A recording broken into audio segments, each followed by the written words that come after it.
BFM Business, 6h, 9h, Stéphane Soumier réveille la planète éco. Good Morning Business. Et s'il est là, c'est qu'il est sérieux, Michael Amar. Bonjour, Michael Amar. Alors, je dis d'un mot que les auditeurs téléspectateurs de BFM Business vous connaissent sans doute, parce que il y a combien de temps? Il y a 2 mois, vous avez couru, alors pour le coup, pour la bonne cause. J'ai été passionné par ce que vous racontiez. Vous avez couru les plateaux télé pour dire j'ai monté ma boîte dans la Silicon Valley. En l'occurrence, elle s'appelle I Feel Good. Et il y a combien de temps d'ailleurs, Michael Amar, Nous l'avons créé en 2010. En 2010. Mais maintenant, c'est le temps de revenir en France. C'est le temps de prendre acte de ce que les choses sont en train de changer en France. Et c'est le temps de développer une véritable activité en France. Une boîte qui fait aujourd'hui quoi? Un peu plus de 10 millions d'euros de chiffre d'affaires cette année. Voilà. Alors, j'insiste là-dessus, pourquoi?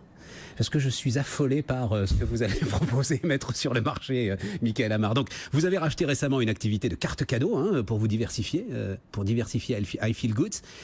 Et vous proposez la carte cadeau en Bitcoin. Racontez-moi ça. Tout à fait. On propose depuis cette semaine une carte cadeau Bitcoin. C'est-à-dire que vous offrez une carte cadeau qui a une valeur faciale, qui peut être de 50 € par exemple, à votre neveu pour lui faire découvrir ce que c'est que la monnaie électronique, qui va, je pense, changer le monde. Soit dans un cadre plus professionnel, vous pouvez l'offrir à des employés. Si vous pensez que la blockchain va impacter votre business d'une manière ou d'une autre, c'est intéressant de faire découvrir à vos employés ce nouveau moyen de paiement et d'infrastructure technologique.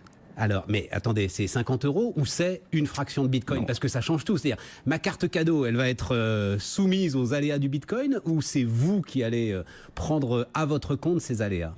Alors, on utilise un prestataire qui s'appelle Bitit et qui, en fait, vous permet d'échanger sous un délai de 2 à 5 jours de mémoire les bitcoins à la valeur du jour. C'est-à-dire que vous avez 50 € et on vous promet qu'ils seront garantis dans les jours qui suivent. D'accord. À ce moment-là en bitcoin. C'est le premier contrat futur sur le Bitcoin, finalement, ce que vous faites. Même si c'est sur 3-4 jours, c'est le premier contrat futur, d'accord. Et sinon, si vous choisissez de garder le Bitcoin, à ce moment-là, vous prenez tous les risques. Vous pouvez le garder et vous pouvez utiliser quand vous voulez, en fait. L'image à laquelle on pense, c'est alors nos grands-mères, parce que nous avons un âge canonique, enfin même nos arrière-grand-mères qui offraient des Napoléons en or à leurs petits-enfants. Bon, ou alors un livret A, on ouvrait un livret A. Vous pensez que le Bitcoin va offrir la même sécurité, Michael Amar? Alors en termes de sécurité, il y a effectivement beaucoup de sujets. Vous pouvez créer en fait des portefeuilles à la fois virtuels, des coffres-forts virtuels ou même physiques. Il y a une société française qui est très forte là-dedans, qui vous permet en fait de sécuriser votre clé. Alors il y a toujours un sujet, mais comme pour les paiements bancaires, donc il y a un vrai sujet de sécurité. Non, je parlais de la valeur. Non, je parlais pas de se faire voler son Bitcoin, parce que ça, effectivement, on rentre dans de la technologie. Au niveau de la valeur, cette année, je crois que le Bitcoin a pris 900%. Ça veut pas dire qu'il va faire 900% l'année qui vient. On est d'accord. Il était encore à 7200 $, je crois, ce matin quand je me suis réveillé. Absolument. Donc c'est un cadeau qui en fait peut prendre de la valeur. Il peut en perdre aussi. On est tout à fait d'accord. Donc c'est hyper spéculatif, je dirais pas le contraire, mais c'est un cadeau original, sympa, et surtout qui va sensibiliser à ces nouvelles formes de paiement. Alors c'est ça, parce que vous l'avez dit d'un mot, vous pensez que cette monnaie va changer le monde? Écoutez, c'est une monnaie qui est décentralisée, donc qui est pas liée à des gouvernements ou à des politiques inflationnistes, déflationnistes ou autres. Ce qui est intéressant de noter, c'est que le Bitcoin est un nombre fini. Je crois qu'on peut pas avoir plus de 21 millions de Bitcoins qui seront créés. Absolument. Donc il y a quand même un espace pour pouvoir faire des transactions sans intermédiaire, immédiates ou quasi immédiates, dans le monde entier.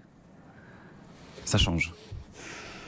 Bon, c'est une forme d'évangélisation, finalement, que vous voulez faire là, Michael Amar, à travers ça.